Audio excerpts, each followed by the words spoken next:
Tonight, ASU football squaring off against its first-ranked opponent. But Blake, they're not the only team in town with a big game.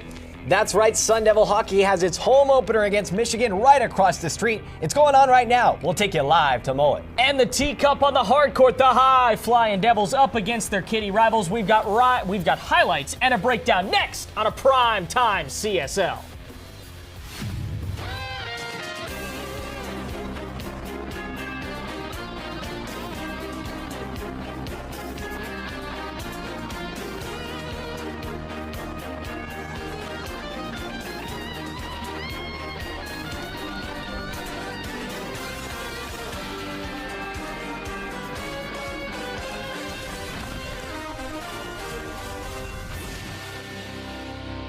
Lights, cue up the band. It is a football Friday of CSL. Aiden Blank and Blake Neiman. It has been a few years since we've been able to do one of these. Kenny Dillingham and the Devils again on national TV taking on a pretty good Utah team. Dude, I am so fired up. It is college football. It is CSL. Two of my favorite things in the world combined. It couldn't get any better. We're going to get to the game in just a little bit. We're also going to go to the other game across the street. That's hockey opening up their home slate. We're going to touch on some postseason hopes for soccer, maybe even talk some Olympics with swim and golf. But we are going to start with a big matchup. ASU and Utah, number 16 team in the country, and they've got some momentum carrying over from that game against Kansas. Let's see how it went down.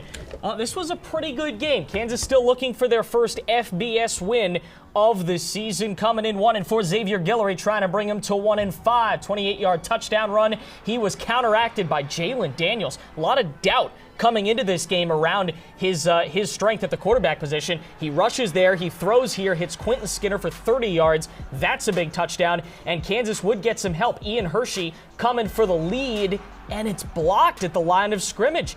Big time block, and KU keeps that lead. Later in the half, though, at the very end of it, 33 seconds left. Levitt, 20 yards downfield to Shimon Mateer.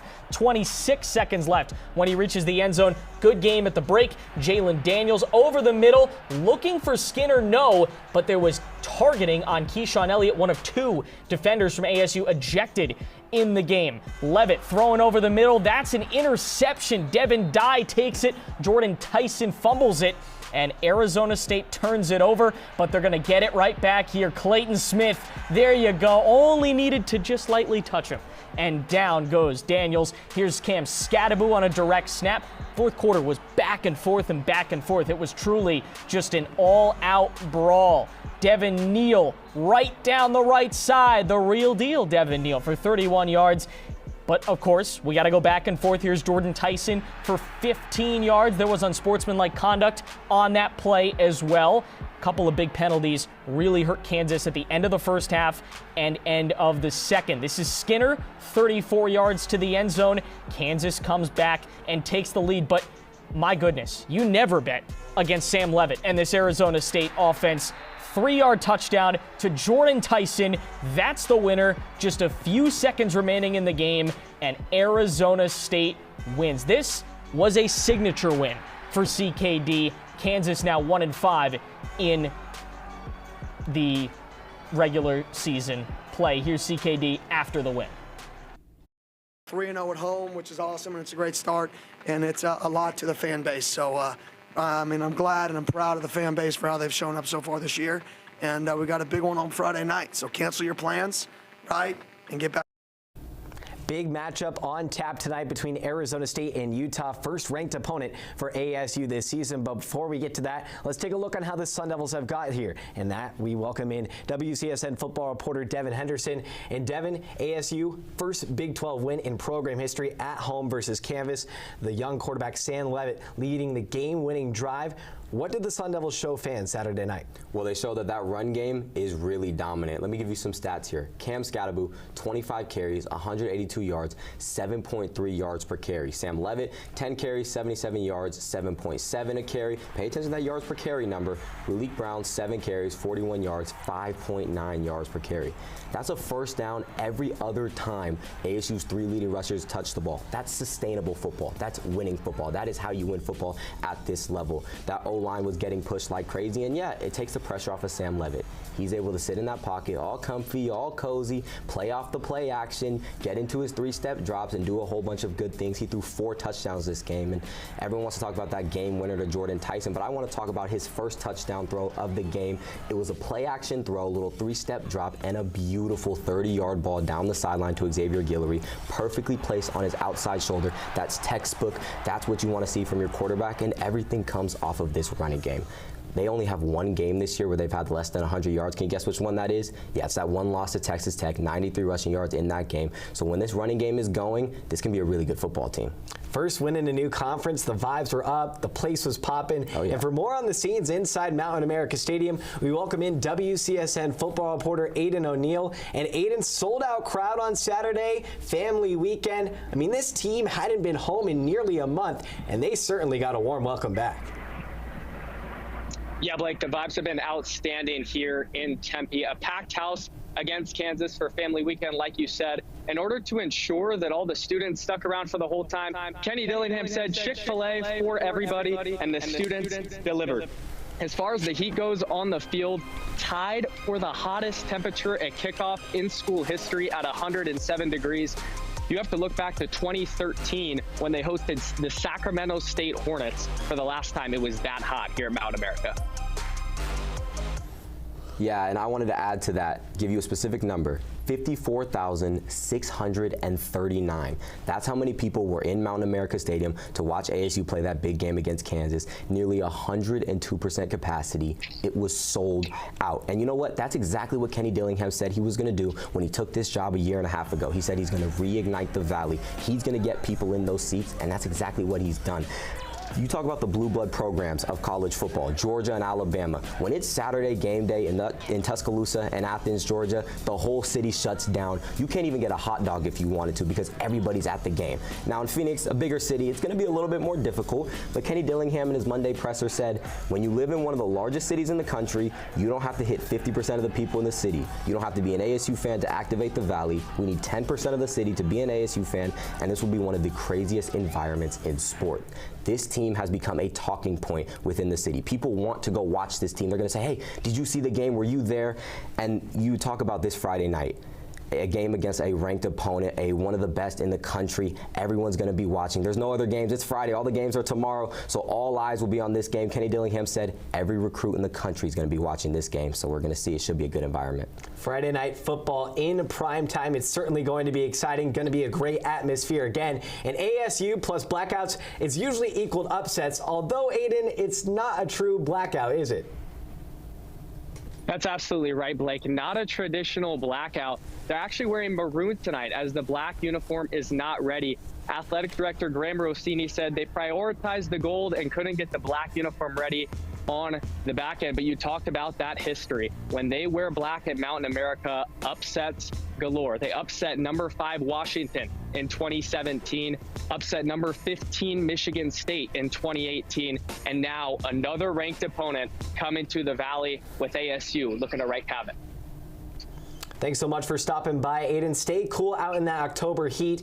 And Devin, let's get to it. ASU's 4-1. They've already surpassed their win total from a year ago. Now 4 wins on the season. Now get their first shot against a ranked opponent. A win could possibly mean they're ranked themselves. What are the implications for ASU if they do so happen to pull off the upset? Yeah, well, ASU has a good record so far, but they haven't played a team quite like this. I mean, you talk about Utah, ranked 16th in the country. They've been one of the most consistent and winningest programs in college football as of late, the last decade and a half. You talk about Kyle Whittingham as a coach. I'm going to give you a stat here. He has a winning record in 17 of his 19 years as head coach, including 10 straight. They have the 16th ranked defense in the country in terms of total defense. And oh, by the way, Utah starting quarterback Cam Rising, who's been out the last 3 weeks, yeah, he's going to be back for this game. And so it's going to be a tough scene for ASU. They're going to have their hands full. And frankly, with all of that said, though, yes, Utah was favored. but it was only 3 points a few days ago, and then it jumped to 6.5 when Rising was announced that he would be playing. But ESPN only gave them a 51% chance to win this game. This is as good of a toss-up as there's going to be, and if they were able to pull this out, well, then it gets interesting. You're looking at a 5-1 football team with a ranked win, and I'm going to put it this way. They were receiving votes to get in the top 25 when they were 3-0 with no ranked win. So if they're 5-1 with a ranked win, I don't see how you can justify not having them right there in that conversation. And then if they get a little bit of help from teams, those fringe top 25 teams, 2 of the teams in the last AP top 25 that were the first 2 out in terms of votes, USC, they play Penn State this weekend, number 4 in the country. That could be a loss there. Nebraska has to go play undefeated Indiana. That could be another loss. And then number 25, SMU right now, yes, they have a pretty easy game against Stanford, not exactly the biggest of opponents, but if they win that game, you're looking at the same one-loss team, except SMU doesn't have a ranked win. Their biggest win was against Louisville. Louisville's no longer ranked. If ASU can pull something out against Utah, they're 5-1, same record with a ranked win. I don't know. It could get interesting. We'll see how it all shakes out tonight. I appreciate you stopping by, my friend. Kickoff between ASU and Utah coming up in just a few hours in Tempe. You might remember the last time that Arizona State played Utah. If you're a Sun Devil fan, you might want to forget it. But this meeting should look a little bit different. Utah still right up at the top of their game, 4-1 with some playoff hopes. But it is a new-look group of Devils hoping to pull off an upset. Here's Parker Perrell with more on Arizona State's growth over the last 365 days. The Sun Devils and the Utes square off on the gridiron for the first time as Big 12 foes. In 2023, ASU traveled up to Salt Lake City and suffered its worst loss to a Pac-12 opponent in program history, falling 55-3. However, a lot has changed in the ASU program since the loss, and this year's Sun Devil squad has improved in many categories to better compare to a veteran Utah squad. One of the most important categories that ASU football has upgraded in is its depth. You know, like I said, last year we didn't have any depth. We couldn't practice. I mean, we were a 7-on-7 team, you know, pretty much the entire year, and we gradually just got worse and worse and worse and worse and worse, which is unfortunate in year one because you should be trying to get better. In the loss in 2023, ASU tallied only 83 yards, its lowest total offensive performance since 1946. But in 2024, the Devils turned the tide on their offensive struggles, now averaging the 4th and 5th most rushing yards per game and points per game in the Big 12. Impressed with a lot of things about their football team. They're much more productive offensively this year than they were able to be last year. The tailback is a tough, hard-nosed guy, some good receivers. Just very productive on offense. Even though ASU has improved, the Utes are still the same formidable opponent they have been in years previous, thanks in part to the program established by head coach Kyle Whittingham, a type of program Dillingham hopes to emulate. And they signed those guys, and they built a culture of toughness. And I think one of the best things that he's done there is he's established a culture, but then he's retained staff. Dillingham and the Devils have a benchmark test on how much his squad has truly improved from 2023 to 2024, and the two teams will meet in Tempe this Friday. Friday nights are already known to get pretty wild in Tempe, and now you add hockey and football on top of it. The energy is about ready to explode. We got our man Max out on Mill Avenue right now. Max, how's it going, my man? No, absolutely, Blake. It's not as much of a scorcher as we saw last week with, of course, the 3rd hottest game in the history of the Big 12 Conference, but a whole lot of black shirts here on the corner of Mill Avenue and, of course, 5th Street. But one of the interesting things that I saw out here, a young kid who's about 7, 8 years old, who's the son of a dad who owns an antique shop here on Mill Avenue, he said that he's super excited for tonight's game, even had a little piece of paper on his scooter saying, "Go Sun Devils." The interesting part, I asked him if he was going to watch the game, and he said he wasn't sure because he didn't know what ESPN was. So it will be very interesting to see if he'll be able to catch tonight's game. But more importantly, for all the fans coming out of Mullet Arena after that incredible ASU hockey opener against number 10 Michigan, it's going to be key for the home field advantage to be in the building tonight against number 16 Utah in a game that could matter for both the Big 12 status and the bowl status of ASU football. Hey, Max, grab a cold one while you're at it. Stay cool out there, my friend. Splitting the weekend at Air Force, not the way that Arizona State wanted to start their season on the ice, but a second chance at a first impression comes this weekend as they host 10th-ranked Michigan in their first home games of the year. Greg Powers spoke earlier this week about maintaining mental toughness over the next few months. We just got to make sure that the will stays consistent, right? We're always going to have skill, and that's the message. Look, we've had a really talented team here in our first year at Mullet who beat really good programs and all in 1 year. You know, we beat Minnesota, we beat North Dakota, we beat Boston College, and we ended up 3 games under 500, right? Because the will was like this, right? So the will has got to be like this. And if we find a way to get this team to really buy into that, and I think they will and they want to, we're going to have a lot of success this year. And Let's welcome in Gabby Chernoff. She is on site in Tempe. Gabby, what's the vibe there?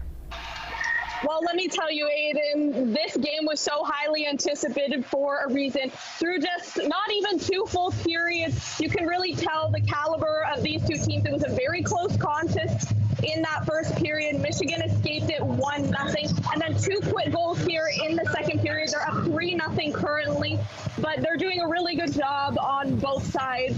And this student section is just absolutely ruthless. Tim Lovell was a defenseman for Arizona State last year, and this year he opted to use his final year of eligibility at Michigan, playing for the Wolverines. Every time the guy touches the puck, it's just, boos erupt from the crowd. So again, 3-0 Michigan over the Sun Devils. We're about halfway through the second period now. Kenny Dillingham made an appearance at the beginning of this one as well, but it should be really interesting to see how it plays out the rest of the contest.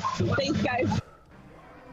ASU volleyball number 13 team in the land taking on their rivals from down south in the Territorial Cup on the hardwood. And the Devils got going right from the jump. Jelly Sear with the early kill. First of many we'll see from her here tonight. Set point, U of A hits it out of bounds and the Sun Devils take set 1 25-20.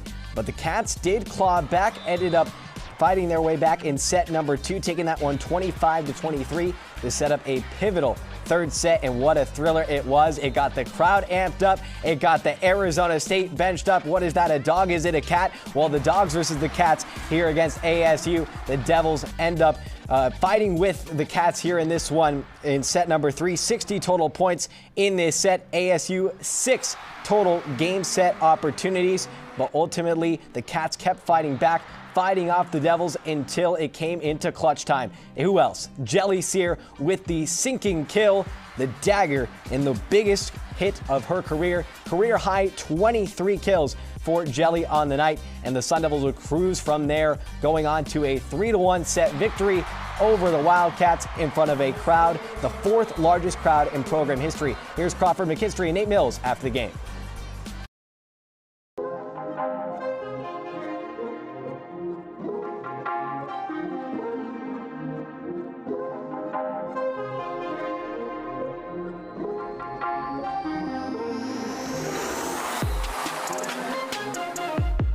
Number 13 Sun Devil volleyball is on an absolute tear as of late. They're one of the most efficient offenses in the country, and they've got a 15-2 record to show for it. Their latest victory coming in an absolute dogfight over their rival from down south, U of A.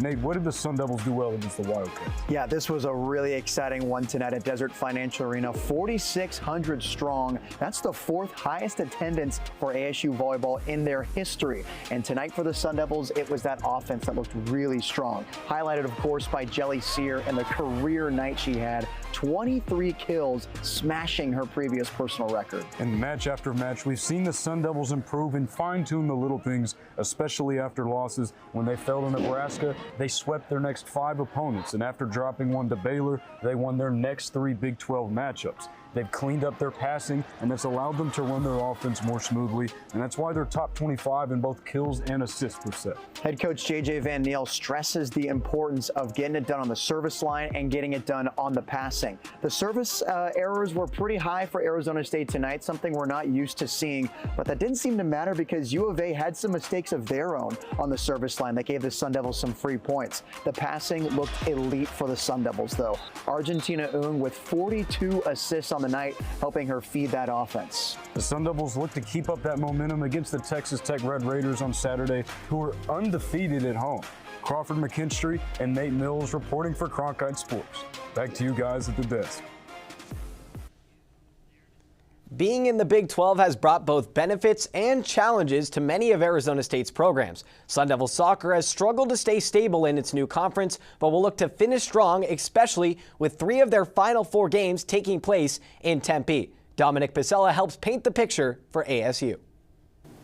Thanks, Blake. After coming into the Big 12 at number 5 in the preseason coaches poll, ASU has failed to meet the high expectations since conference play began.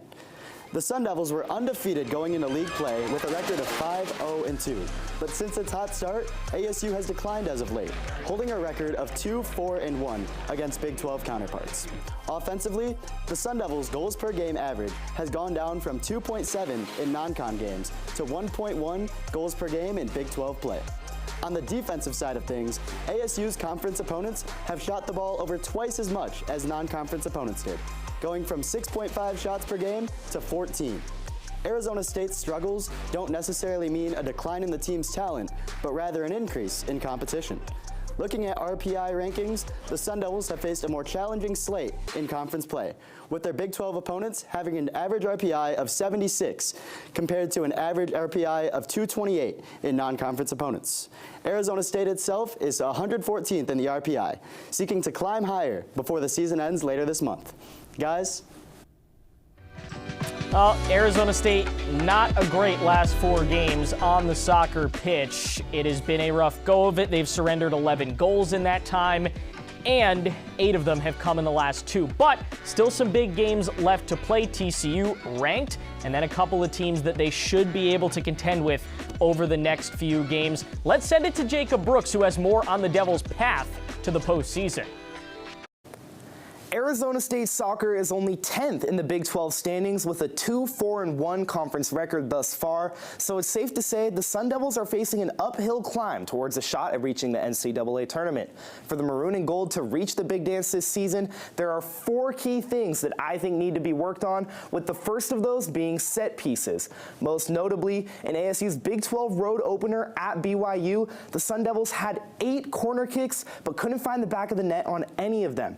The Cougars won that match 1-0, and guess what? Their goal came off of a corner kick. In the 2-1 loss to West Virginia in the Sun Devils' Big 12 home opener, ASU once again failed to score on any of their set-piece opportunities. Meanwhile, both West Virginia goals came off of set pieces of their own. This scheme has been following the Sun Devils throughout conference play like an itch they can't scratch, and these simple offensive opportunities need to be cashed in on to keep up with the firepower of the Big 12. Speaking of offensive opportunities that need to be cashed in on, that brings me right to number 3, getting shots on target. Quick stat for you, the Sun Devils have had under 36% of their shots be on target in 3 of their 7 conference games so far, and that's just not going to cut it. Visually, this offense has been way too anxious, too quick to pull the trigger, and there just hasn't been enough ball movement on the front end. There has to be a commitment amongst the players to passing and finding the best shot, and a willingness to be patient and not rush into a poor attempt. The powerhouses of the Big 12 are efficient with their opportunities, and ASU is going to need to replicate that moving forward. Coming in at number 2, I have taking care of business against the Kansas schools. The Sun Devils weren't able to capitalize at Baylor last night, and they'll need to bounce back against their upcoming conference foes. Sunday's matchup against number 12 TCU is a tough one that ASU can afford to lose, but both Kansas and Kansas State are currently below ASU in the Big 12 standings, and both of those matches have to be treated as must-win contests. Failure to take care of the Kansas schools could put ASU in a sticky situation standings-wise heading into the Big 12 tournament. It would be much better to avoid that and just handle their business against the Kansas schools. And coming in at number 1, the Sun Devils just have to do a better job of keeping star goalkeeper Pauline Nellis bored. She's one of the best goalies in the nation. Everyone knows this, but she shouldn't have to show it every single game. In non-conference play, when ASU was more successful, she averaged 3.2 saves per game. Yet now in conference play, as the squad's doing a whole lot worse as a whole, she's putting up an improved 5.3 saves per game. This uptick in saves isn't a good thing. It means Nellis is having to bail out the ASU backline time and time again. If the backline, more importantly the mids, can do a better job applying pressure and not putting Nellis in difficult situations to begin with, then the squad will find themselves having much more success as conference play continues. Just because you have a star goalie doesn't mean she needs to do everything. Arizona State needs to make life easy for Pauline in the net in order to find success moving forward. This roster is talented, and the Sun Devils have the capabilities to get to where they want to go, but without hitting on those 4 key things, it seems likely at this point that ASU will finish out its first season in the Big 12 on the outside looking in. Solid weekend for Arizona State in their first ever Big 12 match play. The Sun Devils walked away with 3rd place after a win on the final day of competition. The tournament included all Big 12 teams except for Arizona. Jack Kemmler has more from the weekend. Thanks, Aiden. With the move to the Big 12, Arizona State men's golf added a significant event to their calendar, the annual Big 12 match play. Played at the club at Houston Oaks, the tournament included all schools excluding Arizona, who had a previously scheduled event. ASU won their first pool session match against Cincinnati 4-1 and tied Iowa State in their second pool session match, allowing them to advance to the semifinals where they took on Baylor, but ultimately fell short, losing 3-2. The Maroon and Gold took home 3rd place after beating Kansas 3-2 in Wednesday's final match. Junior Michael Miesith and senior Josele Ballester were crucial in their 3rd place finish. Miesith went 3-1-0, notably having back-to-back 5-4 wins. Ballester, who was recently named Big 12's Golfer of the Month, also went 3-1-0, adding on to his impressive senior campaign. Freshman Per Wernicke was the pivotal player for ASU's 3rd place finish. Wernicke was all square against Kansas with 5 holes to play, then fired off 3 clutch birdies in a row to give the Sun Devils the podium finish. Wernicke finished the event going 2-1-1. Arizona State gained valuable match play experience before the NCAA championship in May. Coach Thurman's squad will have the week off as they gear up for their final last fall tournament in North Carolina, the Williams Cup, from October 19th to the 21st. Back to you guys. Arizona State has had several prestigious golfers grace the links near the Papago Mountains over the years. Phil Mickelson and John Rahm are just some of the few that first come to mind. But now a young 19-year-old once Devil is carving out his own career on the course. Ella Walter-Sanchez has the story. While the current roster works the 2024 schedule, Arizona State golf alums are making headlines across the globe. Former Sun Devil and young world superstar Wenyi Ding won the Asia Pacific this past Sunday in Fiji, Japan after a rough playoff loss in the same tournament a year ago. Ding played as a freshman last spring for ASU, but decided not to return to Tempe to pursue becoming the first player to earn a spot on the DP World Tour through the Global Amateur Pathway program. A prerequisite for the program required the 3rd-ranked amateur in the world to withdraw his enrollment from Arizona State University in order to be eligible for a DP World Tour card. In his Asia Pacific win, he shot 4 straight rounds of 3 under 67 to shoot 12 under. He won 1 shot over Ziquan Zhu, who finished a solo second at 11 under. The winner of the Asia Pacific receives invitations to the Masters and the British Open. However, Ding declined those invitations in his pursuit of going pro. In a recent interview with Golf Digest regarding his win in Japan, Ding said, "I know it's a great opportunity for an amateur player, but I'm going to turn pro. Hopefully I can get those 2 majors by myself. I want to learn how to be a professional player and keep improving." Although he made headlines by declining the Masters, Ding could still theoretically be invited as a pro. Turning back to the States in Jackson, Mississippi at the Sanderson Farms Championship, former ASU golfer Kevin Yu won on the PGA Tour for the first time.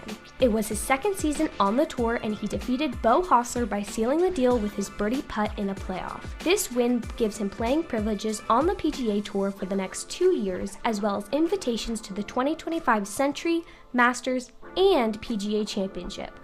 With his win, Yu became just the 3rd Taiwanese player to win the championship. During his tenure at Arizona State, Yu made several appearances at the U.S. Open and claimed 3 collegiate victories. He played 49 tournaments and played 103 rounds of par or better. To wrap things up, we visit our 3rd ASU alum from the class of 2022, Mason Anderson, as he just scored his PGA Tour card. He had an early season breakthrough at the Visa Argentina Open and secured his card in his 2nd season on the Korn Ferry Tour. By finishing in the top 30 of his season-long standings, Anderson has successfully earned the right to play on the PGA Tour, which allows him to compete in professional golf tournaments on the highest level for the next 2 years. It's great to see what the Sun Devils continue to do both on and off the roster. ASU men's golf has historically been home to the world's best golfers, and that legacy continues with the stories of Wenyi Ding, Kevin Yu, and Mason Anderson. For Cronkite Sports, this is Ella Walter-Sanchez. Arizona State also back in the pool, and they're back with a two-time Olympic bronze medalist. Sophomore sensation Ilya Karun with some pretty impressive numbers in the season opener against UNLV, right up at the top of the national rankings in all 3 of his individual events. And it's clear he's only building on an already historic career. Alan Judson has more. Well, right now, this pool hosts class-goers, community members, and those seeking a workout. Just a week ago, it hosted an Olympic medalist. Ilya Karun has had quite the last 2 months in the swimming world, winning 2 bronze medals for Team Canada at the Paris Olympic Games and winning each one of his first 4 events back, earning him Big 12 Swimmer of the Week. Well, at first it was a bit rough, because I was like, oh shoot, but I took such a big break. But, I'm really glad I'm back with this team. I love this team. Even with his success on the podium in Paris, Karun has seen significant improvement in his times. Comparing his Olympic Games to the opening meet versus UNLV, his 100 butterfly has improved 1.71 seconds, highlighted by a 1.07 second improvement in his first 50, and the 200 butterfly has even greater improvement, with a 4.02 second growth.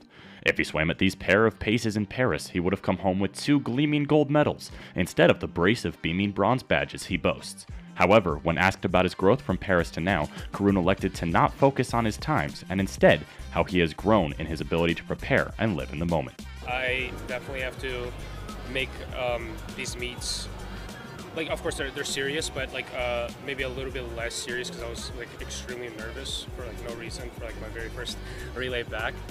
Karun will attempt to improve on his times and his nerves this Saturday as Arizona State takes on U of A, NAU, and Grand Canyon right here at the Mona Plummer Aquatic Center in Tempe. For Cronkite Sports, I'm Alan Judson. Let's knock out some top plays. Number 5, we showed you some stuff from that Kansas game. We didn't show you Canyon Floyd. Perfect passer rating, but he's a punter, Blake. They fake it out and go over for a first down. We always talk about ASU men's swimming in their national championships, but how about the Sun Devil women starting their season with a bang against UNLV, narrowly breaking the school record from 2019 in the 200 medley relay during their first event of the evening. Opening weekend hockey action, Arizona State at Air Force. There goes Luke Potter. Blink and you miss him. Big win on opening night. ASU did lose game 2 of that series, and now they're back home. So we showed the highlights from ASU beating U of A. That's a Wildcat. How about the Cougars? ASU taking on BYU earlier in the week, and what a rally this was. Jelly Sear and Mary Schroll all getting after it, and the Devils end up coming on top of the rally and sweep BYU. Big ranked win for ASU. Is there any play that we could have chosen other than this one for number 1? Game-winning drive against Kansas, and Jordan Tyson clutches up. Major catch over the shoulder. It wasn't a game winner, but it ended up being a game winner. Arizona State defeating Kansas. Big time win, their first ever win in Big 12 play, and they're going for their second tonight against an old friend from the Pac-12. Well, we hope you all enjoy the football this evening. Thanks for taking some time out of your Friday to join us here in Studio 6. That's Aiden Blank. I'm Blake Neiman. For our entire studio crew who makes it possible, thanks for tuning in. Enjoy the rest of your weekend from Cronkite Sports Live.